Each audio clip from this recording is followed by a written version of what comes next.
कानपुर के एक पुराने इलाके की तंग गलियों में रमेश जी का 2 कमरों का मकान था। घर की दीवारें सीलन से भरी थीं और रसोई की हालत उससे भी बदतर। किरण को इस घर में आए 2 साल हो गए थे, पर उसने कभी आराम नहीं देखा। आज सुबह की शुरुआत भी कुछ वैसी ही थी। अरे ओ बहू, कितनी देर लगाएगी चाय में? सुबह के 7 बज गए हैं। तेरे ससुर जी को दवा खानी है। माँ जी, चाय कहाँ से बनाऊं? सिलेंडर तो कल रात ही खत्म हो गया था। मैंने संदीप को 3 दिन से कहा था कि बुकिंग करा दो, पर शायद पैसे। पैसे पैसे, दिन भर बस यही रट लगाए रखती है। संदीप के पास क्या पेड्डे लगे हैं? बेचारा सुबह से रात तक खटता है। और तू है कि एक सिलेंडर का इंतजाम नहीं कर सकती। पड होस वाली विमला से मांग कर ला तोड़ा चूल्हा। माँ जी, विमला आंटी पहले ही 4 बार सुना चुकी हैं। कल जब मैं दूध गर्म करने गई थी तो उन्होंने कहा था, बहू, अपना घर बसाना सीखो, दूसरों के चूल्हे कब तक फूंकोगी? मुझे शर्म आती है अब। शर्म को अचार डालेगी क्या? जा, चुपचाप मांग कर ला। जब तक नया सिलेंडर नहीं आता, भूखे थोड़े ही मरेंगे। माँ, क्या सुबह सुबह क्लेश शुरू कर दिया? किरण, मैंने कहा था ना कि इस महीने का बजट बिगड़ा गया है। पापा की दवाइयों में 2,000 एक्स्ट्रा लग गए। संदीप, मैं समझती हूँ, लेकिन घर कैसे चलेगा? चूल्हा नहीं जलेगा तो आप ऑफिस क्या खाकर जाओगे? और बाबूजी की तबीयत, उन्हें समय पर खाना चाहिए। तो क्या करूं? चोरी करूं? कंपनी ने इस बार बोनस भी नहीं दिया। माँ, आप समझती क्यों नहीं? हर चीज महंगी हो गई है। बेटा संदीप, लड्डो मत। अगर सिलेंडर नहीं है तो आज बाहर से 2 रोटियां मंगवा लो। मेरी दवा के लिए जो पैसे रखे थे उसमें से ले लो। नहीं बाबूजी, दवा के पैसों को हाथ नहीं लगाएंगे। आप फिक्र मत कीजिए, मैं कुछ ना कुछ जुगाड़ करती हूँ। किरण ने अपनी शादी का बचा हुआ एक पुराना पीतल का परात निकाला और चुपके से पडहौस के कबाड़ी वाले के पास ले गई। उसे बेचकर जो कुछ पैसे मिले, उससे उसने छोटे वाले स्टोव के लिए मिट्टी का तेल और थोड़ा राशन लिया। दोपहर की चिलचिलाती धूप में किरण ने छोटे मिट्टी के तेल वाले स्टोव पर जैसे तैसे दाल चढ़ाई थी। धुएं से रसोई भर गई थी और उसकी आंखों से पानी गिर रहा था। तभी पड़ोस ने विमला हाथ में खाली कटोरी ली, बिना दस्तक दिए अंदर आ गई। अरे, 4 दिन हो गए, अभी तक सिलेंडर नहीं आया। शांति बहन, ओ शांति बहन, सुनती हो? क्या हुआ विमला? क्यों गला फाड़ रही हो? बहन, मैं तो बस ये कहने आई थी कि अगर सिलेंडर के पैसे नहीं हैं तो बोल दो। हमारे घर का पुराना चूल्हा पड़ा है, वो ले जाओ। सुना तूने? पूरे मोहल्ले में हमारी थुथु करवा दी। एक सिलेंडर क्या खत्म हुआ, तूने सबको ढिंडोरा पीट दिया। माँ जी, मैंने किसी से कुछ नहीं कहा। विमला आंटी तो खुद ही अंदर आ गई। और धुआं तो होगा ही, स्टोव पुराना है। जबान मत लड़वा। अगर तू सलीके से रहती तो संदीप पर इतना बोझ न पड़ता। तूने ही उसे मजबूर किया होगा कि मेरी दवा के पैसे बचाकर तुझे नए कपड़े दिलाए, इसलिए आज सिलेंडर के पैसे नहीं बचे। कपड़े? माँ जी, पिछले 1 साल से मैंने एक रूमाल तक नहीं खरीदा। संदीप को तो खुद ही घर चलाने में दिक्कत हो रही है। शाम के 7 बजे संदीप थका हारा दफ्तर से लौटा। उसके हाथ खाली थे। उसने उम्मीद की थी कि आज शायद एडवांस मिल जाएगा, पर मालिक ने मना कर दिया था। जैसे ही उसने घर में कदम रखा, उसे धुएं की महक आई। किरण, एक गिलास पानी देना। और ये धुआं कैसा है? अभी तक सिलेंडर नहीं आया? नहीं संदीप, आज विमला आंटी आई थी, बहुत सुनाकर गईं। माँ जी ने भी मुझ पर ही इल्जाम लगा दिया। संदीप, ऐसे कब तक चलेगा? क्या हम एक सिलेंडर भी नहीं ले सकते? नहीं ले सकते। सुना तुमने? नहीं है मेरे पास पैसे। कंपनी ने इस महीने की सैलरी रोक दी है। बाबूजी का इलाज कराऊं, घर का किराया दूं, या तुम्हारी ये सिलेंडर की रट सुनूं? मुझ पर क्यों चिल्ला रहे हो? क्या मैं अपने लिए कुछ मांग रही हूँ? घर में चूल्हा जलना मेरी जिम्मेदारी है, पर लकड़ियां या गैस लाना तो आपका काम है ना? अरे, मेरे बेटे पर क्यों चढ़ रही है? देख रहा है संदीप, इसकी जबान कितनी चल रही है। जब से आई है, घर में दरिद्रता ही आई है। पहले कम से कम सूखी रोटी तो शांति से खाते थे, अब तो वो भी नसीब नहीं। माँ, आप भी चुप रहो। और किरण, अगर तुम्हें इतनी ही दिक्कत है बिना सिलेंडर वाले ससुराल में, तो चली जाओ अपने मायके। वहां तो गैस के पाइप लगे होंगे ना। यहां रहकर मेरा खून मत जलाओ। रमेश जी ये सब अपने कमरे से सुन रहे थे। उनसे रहा नहीं गया और वो लाठी टेकते हुए बाहर आए। दीप, ये क्या तरीका है बात करने का? बहू ने क्या गलत कहा? क्या एक बुनियादी जरूरत के लिए मांगना गुनाह है? और सावित्री, तुम भी अपनी बहू को कोसना बंद करो। आप तो बस इसका पक्ष लीजिए, तभी तो इसके सर चढ़ गए हैं। पक्ष नहीं ले रहा, सच कह रहा हूं। संदीप, मेरी अलमारी के नीचे एक पुरानी घड़ी रखी है, सोने की चेन वाली। वो मेरे बाबूजी की आखिरी निशानी थी। उसे ले जा और बेच दे। जो पैसे आए उससे सिलेंडर भरवा और घर का राशन ला। नहीं बाबूजी, वो आपकी इकलौती निशानी है। मैं उसे नहीं बेच सकता। निदान के बिना स्वाभिमान नहीं बचता बेटा। जब घर की बहू की आंखों में चूल्हे का धुआं और पड़ोसियों के तानों का जहर जा रहा हो, तो उन निशानियों का क्या करना? ले जा इसे। संदीप ने भारी मन से वो घड़ी उठाई। किरण कमरे के कोने में खद्दी होकर अपनी किस्मत को कोस रही थी। उसे लग रहा था कि शायद इस घर की गरीबी का बोझ अब उसके रिश्तों को कुचल रहा है, पर असली तूफान तो अब भी आना बाकी था। रात का सन्नाटा पसरा हुआ था, लेकिन किरण की आंखों में नींद कोसों दूर थी। उसे ससुर जी की वो घड़ी याद आ रही थी, एक पुरानी निशानी जिसे बेचने की नौबत सिर्फ एक गैस सिलेंडर के लिए आ गई थी। उसे लगा कि अगर आज वह चुप रही तो कल इस घर की हर याद, हर निशानी एक एक करके बिक जाएगी। अगली सुबह संदीप घड़ी लेकर बाजार जाने वाला था, तभी दरवाजे पर जोर जोर से दस्तक हुई। बाहर पड़ोसन विमला के साथ 3-4 और औरतें खड़ी थीं। विमला के हाथ में एक पुराना जंग लगा हुआ छोटा इंडक्शन चूल्हा था। अरे शांति बहन, बाहर आओ। देखो, हम सब ने मिलकर एक फैसला किया है। आखिर हम पड्डेढोसी किस काम के? क्या हुआ विमला? ये सब औरतें यहाँ क्यों खड़ी हैं? बहन, कल रात तुम लोगों के चिल्लाने की आवाजें बाहर तक आ रही थी। हमें बहुत बुरा लगा कि एक सिलेंडर के लिए घर में इतना क्लेश हो रहा है। ये देखो, ये मेरा पुराना इंडक्शन है और इन सब बहनों ने मिलकर 500 रुपए इकट्ठे किए हैं। इसे रख लो, कम से कम चूल्हा तो जलेगा। आंटी जी, हमें आपके दान की जरूरत नहीं है। हम अपना इंतजाम कर लेंगे। अरे बेटा संदीप, शर्म कैसी? गरीबी में तो बद्धे बद्धों को हाथ फैलाना पड़ता है। और तुम्हारी बहू किरण, बेचारी कल दुकान पर उधार मांग रही थी। दुकानदार ने मना कर दिया, तो हमें लगा कि मदद कर देनी चाहिए। मैंने उधार मांगा?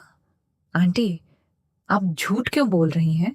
मैं तो बस राशन का भाव पूछने गई थी। चुप कर कुलक्षणी।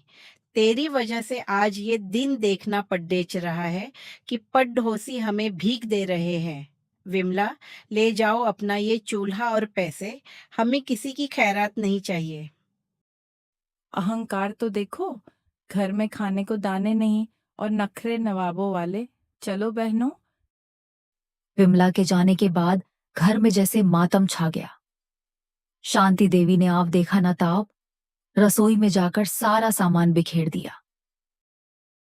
संदीप, आज के आज इसे इसके मायके छोड़ेज करा। मैं ऐसी बहू के साथ नहीं रह सकती जिसने खानदान की इज्जत सदक पर ला दी। लोग हमें भिखारी समझ रहे हैं। माँ, बस करो।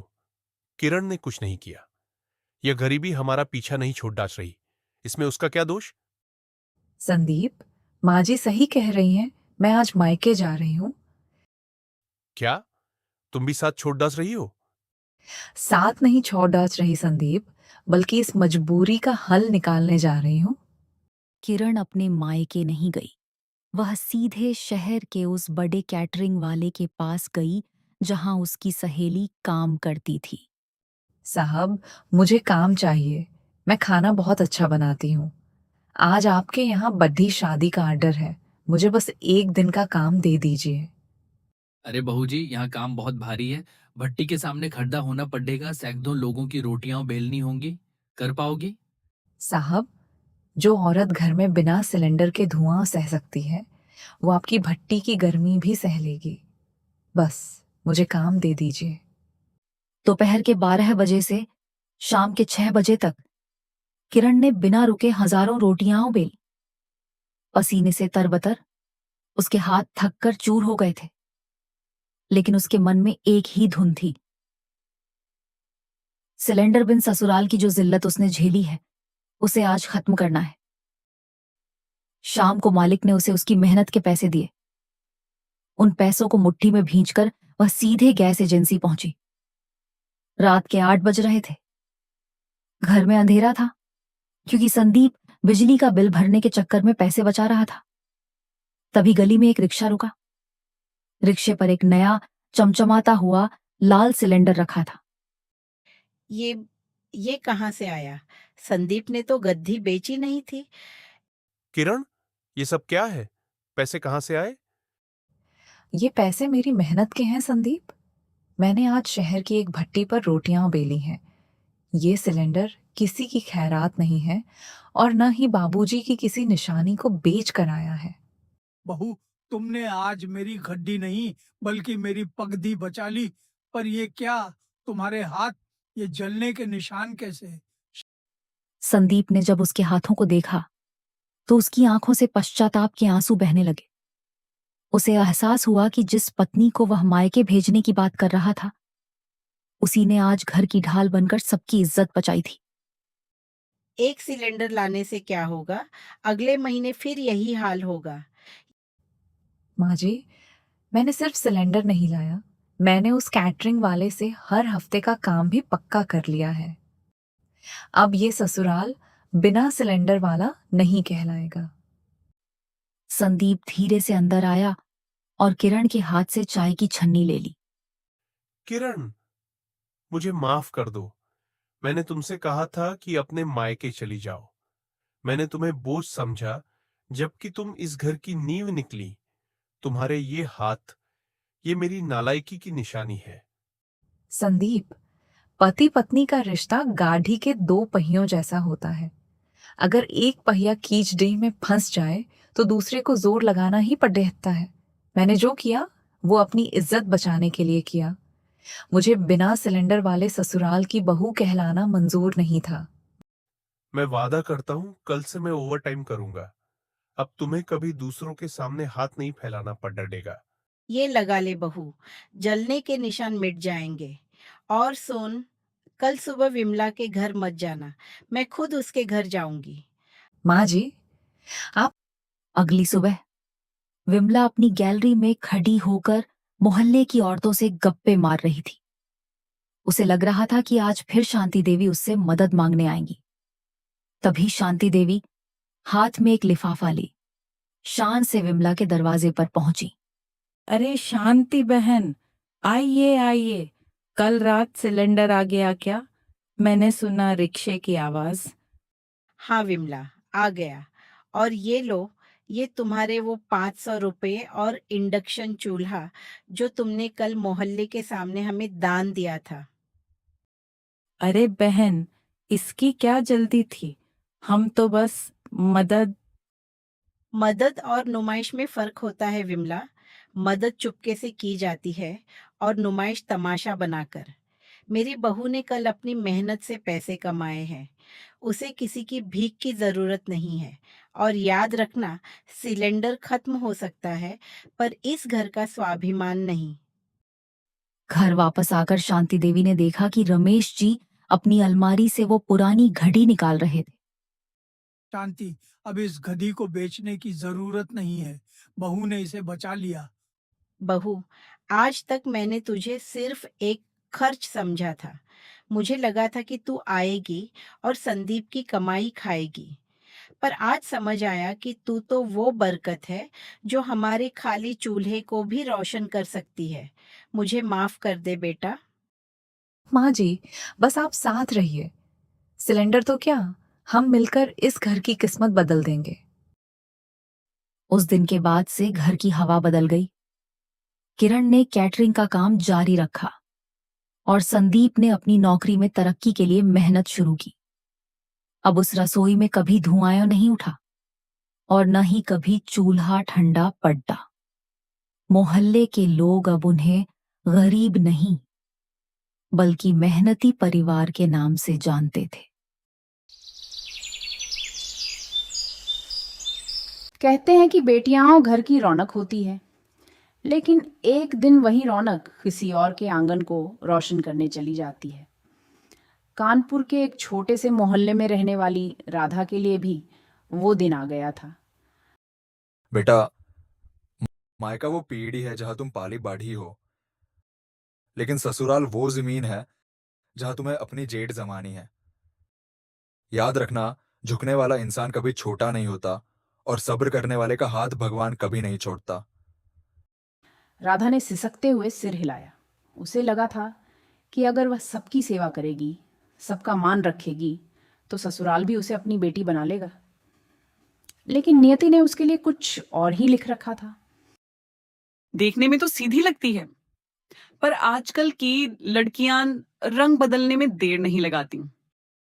शादी की रस्में पूरी हुई। रात के सन्नाटे में जब राधा अपने कमरे में बैठी थी, तो उसे अपने पिता की बातें याद आ रही थी। तभी रोहित कमरे में आया। राधा, थक गई होगी तुम। देखो, हमारे घर में थोड़ कायदे कानून ज्यादा है। माँ जी थोड़े पुराने ख्यालों की है, पर दिल की बुरी नहीं है। बस तुम उनका ख्याल रखना, सब ठीक हो जाएगा। अगर पति का साथ है तो मैं हर मुश्किल पार कर लूंगी।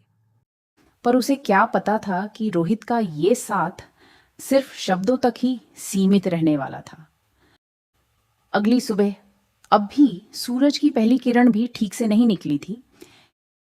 बहू, सूरज सिर पर चढ़ आया है और तुम अभी तक सो रही हो। हमारे खानदान में बहुएं ब्रह्म मुहूर्त में उठकर घर की शुद्धि करती हैं। जाओ, जल्दी नहाकर रसोई संभालो। आज पहली रसोई है, खानदान के बड़े बुजुर्ग आएंगे। घबराहट में उसने जल्दी जल्दी स्नान किया और रसोई में पहुंची। रसोई बड्डी थी, साफ सुथरी थी, लेकिन उसे वहां अजनबीपन महसूस हो रहा था। बाबूजी, चाय लीजिए। माँ जी, आपके लिए बिना चीनी की चाय बनाई है। वाह बहू, चाय में तो बिल्कुल मेरी माँ जैसा स्वाद है। बहुत बढ़िया बनाई है तुमने। घर में आज सच में खुशबू आ गई। ये क्या बनाया है? इतना तीखा? क्या तुम्हारे मायके में सबको मिर्च खाने की आदत है? मम्मी, अब शहर की लड़कियों को कहाँ पता कि घर का खाना कैसे बनाते हैं। इन्हें तो बस सजने संवरने का शौक होता है। घर संभालना इनके बस की बात नहीं। राधा की आंखों में आंसू तैर गए। उसने तो मिर्च बहुत कम डाली थी। वह बस चुपचाप खड्डीडी रही। दिन बीतते गए, लेकिन सावित्री के व्यवहार में कोई नरमी नहीं आई। राधा सुबह 5 बजे से रात के 11 बजे तक मशीन की तरह काम करती। वह घर झाड़ती, पोछा लगाती, भारी भारी कंबल धोती और सबकी पसंद का अलग अलग खाना बनाती। लेकिन सावित्री को हर चीज में नुक्स निकालना था। पंखे पर धूल कैसे रह गई? सब्जी में हल्दी कम क्यों है? पूजा के कपड़े अभी तक प्रेस क्यों नहीं हुए? एक दिन दोपहर को राधा रसोई में काम कर रही थी। उसे तेज बुखार था। उसका शरीर तप रहा था। वह चपाती बना रही थी कि अचानक उसे चक्कर आया और वह स्लैब का सहारा लेकर खडिड्डी हो गई। तभी सावित्री वहां आ धमकी। अरे, ये क्या नाटक है? काम से बचने के लिए अब दीवार का सहारा ले रही हो? 2 रोटियां क्या बेलनी पड़ी? तुम तो बीमार होने का ढोंग करने लगी। नहीं माँ जी, सच में सिर बहुत घूम रहा है। ज्यादा नखरे मत दिखाओ। जाओ, पूजा के कमरे की सफाई करो उसकी सहेलियां आने वाली हैं। और हाँ, शाम को समोसे भी बनाने हैं। राधा ने अपनी बेबसी को पी लिया। उसने सोचा कि शायद वह और मेहनत करेगी तो एक दिन माँ जी उसे अपना लेंगी। वक्त बीतता गया, लेकिन राधा के लिए ससुराल की दीवारें और ऊंची होती गईं।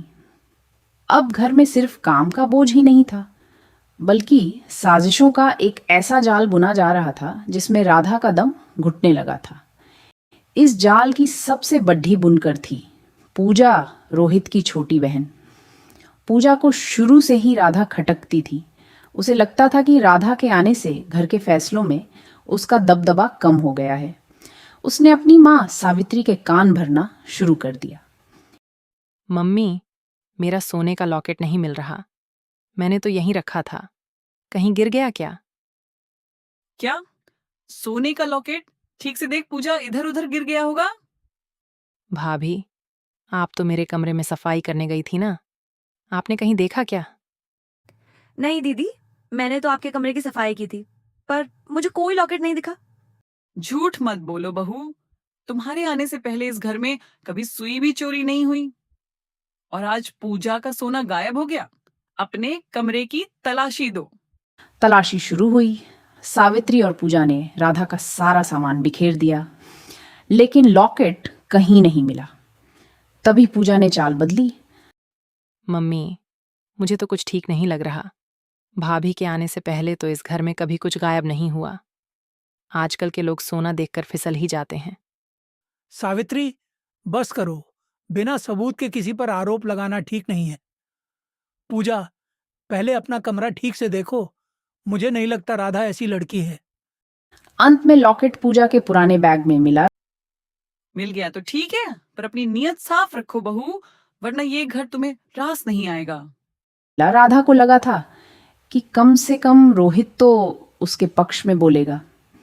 रात को जब रोहित कमरे में आया तो राधा ने उससे बात करने की कोशिश की। रोहित, क्या आपको भी लगता है कि मैं चोर हूं? आज माँ जी और पूजा दीदी ने जो कहा, क्या आपको बुरा नहीं लगा?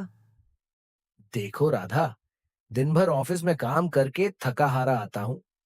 घर आते ही ये औरतों वाले झगड़े मत शुरू किया करो। माँ बड़ी हैं, कुछ कह दिया तो सुन लिया करो। उन्हें जवाब देना बंद करो, सब अपने आप ठीक हो जाएगा। राधा का दिल जैसे टूट कर बिखर गया। उसे एहसास हुआ कि जिस इंसान को वह अपना ढाल मानती थी, वह तो खुद ही तलवार चलाने वालों के साथ खड़िया है। राधा को कई दिनों से तेज खांसी और बुखार था, लेकिन रसोई की कमान अभी भी उसी के हाथ में थी। उस रात घर पर कुछ मेहमान आए थे। राधा ने बुखार में तपते हुए 15 लोगों का खाना बनाया। जब मेहमान चले गए और राधा बर्तन धोने बैठी तो उसे चक्कर आ गया और हाथ से कांच की प्लेट गिरकर टूट गई। आवाज सुनकर सावित्री रसोई में भागी आई। एक तो काम चोरी करती है और ऊपर से घर का नुकसान। ये प्लेटें मेरे मायके की थीं। तुझे क्या पता इनकी कीमत? तेरे बाप ने तो कभी ऐसी चीजें देखी भी नहीं होंगी। माँ जी, मुझे माफ कर दीजिए। मुझे बहुत तेज बुखार है, हाथ कांप रहे थे। बुखार है तो बिस्तर पकड़ो, पर बर्तन कौन धोएगा? और सुन, आज रात का खाना तुझे नहीं मिलेगा। जब तक इंसान को दंड न मिले, उसे अपनी गलती का एहसास नहीं होता। राधा भूखे पेट तपते बुखार में पूरी रात रसोई के कोने में रोती रही। न रोहित ने उसे पानी पूछा, न पूजा को तरस आया। सिर्फ ससुर महेश जी को इस बात का पता नहीं चला, क्योंकि उन्हें शहर से बाहर एक काम के लिए भेजा गया था। इंसान के सब्र का बांध एक दिन टूटता ही है। अगले दिन सुबह जब राधा चाय लेकर गई तो सावित्री अपनी सहेली मीना के साथ बैठी थी। क्या बताऊं बहन, फूटी किस्मत लेकर आई है ये। न ढंग का दहेज लाई, न ढंग का सलीका है। बस दिन भर बीमार होने का नाटक करती रहती है। सच कहूं तो ये लड़की हमारे ससुराल में रहने के लायक ही नहीं है। इसे तो वापस इसके बाप के घर भेज देना चाहिए। उसकी आंखों के आगे अंधेरा छा गया।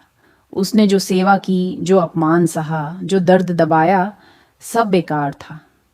उसने तय कर लिया कि अब और नहीं, राधा ने अपने कमरे में जाकर अपनी शादी की वो पुरानी अटैची निकाली। उसने सिर्फ वही कपड़े रखे जो वह अपने मायके से लाई थी। वह इस घर का एक धागा भी अपने साथ नहीं ले जाना चाहती थी। अपनी फटी हुई अटैची उठाई और कमरे से बाहर निकली। उसकी आंखों में अब आंसू नहीं बल्कि एक अजीब सी शांति थी, वह शांति जो हार मान लेने के बाद आती है। हॉल में सावित्री और पूजा टीवी देख रही थीं। राधा को अटैची के साथ देख दोनों ठिठक गईं। ये क्या तमाशा है? कहाँ की तैयारी है महारानी की? अभी दोपहर का खाना कौन बनाएगा? माँ जी, आपने कल कहा था ना कि मैं इस घर में रहने के लायक नहीं हूँ। मैंने पूरी रात सोचा और मुझे लगा कि आप सही कह रही हैं। जो बहू आपकी चाय में कड़ीडी डोवाहट और आपके खाने में जहर लगे, उसका यहाँ रहना ठीक नहीं है। मैं जा रही हूँ। अरे वाह भाभी, इतनी जल्दी हार मान ली। जाइए, देखते हैं मायके वाले कितने दिन आपको बैठाकर खिलाते हैं। जाने दो पूजा, 2 दिन सूखी रोटियां तोड़ेगी तो अपने आप नाक रगड़ती वापस आएगी। पैर की जूती है, सर पर चढ़ाने की जरूरत नहीं है। जब राधा अपने मायके की दहलीज पर पहुंची तो उसके पिता आंगन में अखबार PRH रहे थे। राधा की हालत देख वह समझ गए कि उनकी लाडली का दिल बुरी तरह टूटा है। बेटी, तू अचानक और ये अटैची, रोहित नहीं आया साथ? बेटा, मैंने तुझे झुकना सिखाया था, मिटना नहीं। अगर तेरी इज्जत उस घर में नहीं है तो ये घर तेरे लिए हमेशा खुला है। हम गरीब जरूर हैं, लेकिन अपनी बेटी की आंखों में रोज आंसू नहीं देख सकते। राधा ने तय किया कि वह अब बोझ नहीं बनेगी। उसने शहर के एक स्कूल में सिलाई और छोटे बच्चों को ट्यूशन पढ़ाना शुरू कर दिया। उसके चेहरे पर धीरे धीरे खोई हुई चमक वापस आने लगी। इधर रोहित के घर में पहले 2 दिन तो सावित्री और पूजा को बहुत आज़ादी महसूस हुई, लेकिन तीसरे दिन से हकीकत सामने आने लगी। पूजा, अरे पूजा, जरा चाय तो बना ला, सिर फटा जा रहा है। मम्मी, हर बात में मुझे क्यों बुला रही हैं? मैं नौकरानी नहीं हूँ। अगर चाय चाहिए तो खुद बना लीजिए या बाहर से मंगवा लीजिए। रात को रोहित ऑफिस से थका हारा आया। माँ, ये क्या खाना है? राधा कहाँ है? आज तीसरा दिन है, क्या उसे अभी तक लेने कोई नहीं गया? अरे वो खुद गई है नखरे दिखाकर, तो खुद ही आएगी। उसे आने दे, फिर देख मैं कैसे उसे सीधा करती हूँ। माँ, घर नरक बन गया है। कपड़े गंदे पड़े हैं, कमरा बिखरा है। मुझे नहीं पता था कि वह इतना काम अकेले करती थी। 5वें दिन ससुर महेश जी शहर वापस लौटे। ये घर की हालत क्या हो गई है? 4 दिन में ऐसा लग रहा है जैसे महीनों से सफाई नहीं हुई। भाई साहब, आप कहाँ थे? सावित्री भाभी ने तो बेचारी राधा को घर से निकाल दिया।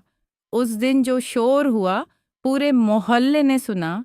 भाभी ने उसे साफ साफ कह दिया कि वह यहाँ रहने के लायक नहीं है। क्या ये सच है सावित्री? तुमने उस लड़की को घर से निकाल दिया जिसने इस घर के लिए अपना सब कुछ लगा दिया। रोहित, पति का धर्म होता है अपनी पत्नी का सम्मान करना। अगर तुम उसकी रक्षा नहीं कर सके तो यह तुम्हारी सबसे बड़ी कमजोरी है। सुन लो सब, जिस घर में बहू का सम्मान नहीं होता वहां लक्ष्मी कभी नहीं ठहरती। लेकिन असली बदलाव तो सावित्री के भीतर तब आया जब उसी रात उसे तेज दिल का दौरा, माइनर अटैक, पड़ डा। रात के 2 बज रहे थे। सावित्री दर्द से कराह रही थी।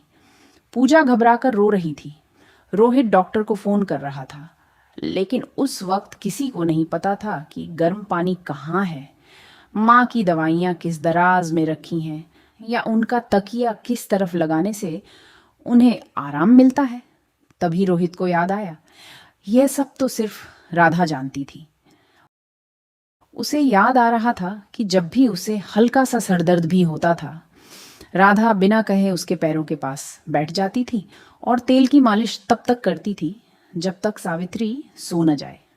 और आज उसकी अपनी बेटी पूजा बाहर बरामदे में बैठकर मोबाइल चला रही थी, क्योंकि उसे अस्पताल की गंध से घबराहट हो रही थी। महेश जी कमरे में दाखिल हुए उनके हाथ में कुछ दवाइयाँ थीं। उन्होंने ठंडी नजर से सावित्री की तरफ देखा। सावित्री की आंखों से आंसू बहने लगे। महेश जी, मुझे घर ले चलिए, यहाँ मेरा जी घबरा रहा है। रोहित, तू भी कुछ बोलना। मुझसे बहुत बड़ी भूल हो गई। मुझे घमंड था कि मैं सब संभाल लूंगी, पर सच तो ये है कि उस घर की धड़कन राधा थी। रोहित बेटा, क्या वो मुझे माफ करेगी? माँ, उसने कभी आपसे नफरत नहीं की। उसने तो बस अपना मान मांगा था, जो हमने उसे कभी दिया ही नहीं। उसे अपनी हर एक गाली, हर एक ताना और हर वो पल याद आने लगा जब उसने राधा का दिल दुखाया था। अगले दिन राधा अपने मायके के आंगन में बच्चों को पढ़ा रही थी। तभी बाहर एक गाड़ी रुकी। राधा ने देखा ससुर महेश जी, रोहित और व्हील चेयर पर बैठी सावित्री बाहर निकल रहे थे। राधा के पिता बाहर आए। माहौल में एक अजीब सी खामोशी थी। महेश जी, आप सब यहाँ, क्या बात है? शिक्षक महोदय, हम अपनी गलती का बोझ लेकर आए हैं। हम अपनी बहू को लेने नहीं, बल्कि उससे माफी मांगने आए हैं। बेटी, तुमने इस घर को संभाला और हम तुम्हें ही संभाल नहीं पाए। अगर हो सके तो हमें माफ कर दो। माँ जी, आप ये किस हाल में हैं? आपको तो आराम करना चाहिए था। बेटी, मैंने तुझसे कहा था ना कि तू ससुराल में रहने के लायक नहीं है। आज मैं अपनी बात वापस लेती हूँ। सच तो ये है कि मेरा घर तेरे लायक नहीं था। तू तो वो फरिश्ता है जिसे मैंने कभी पहचाना ही नहीं। क्या तू अपनी इस अपराधी माँ को माफ कर पाएगी? माँ जी, आप मेरी माँ हैं। माँ से कोई नाराज नहीं होता, बस मुझे वो सम्मान चाहिए था जिसकी हर औरत हकदार होती है। राधा, अब से इस घर में तुम्हारी मर्जी चलेगी। मैंने अपनी खामोशी से तुम्हें बहुत दुख दिया, पर अब मैं हर कदम पर तुम्हारे साथ खड़ा रहूंगा। याद रखिएगा, रिश्ते कांच की तरह होते हैं। अगर एक बार टूट जाए तो जुड़ेज तो जाते हैं, पर निशान रह जाते हैं। इसलिए समय रहते अपनी गलतियों को सुधार लें, इससे पहले कि बहुत देर हो जाए।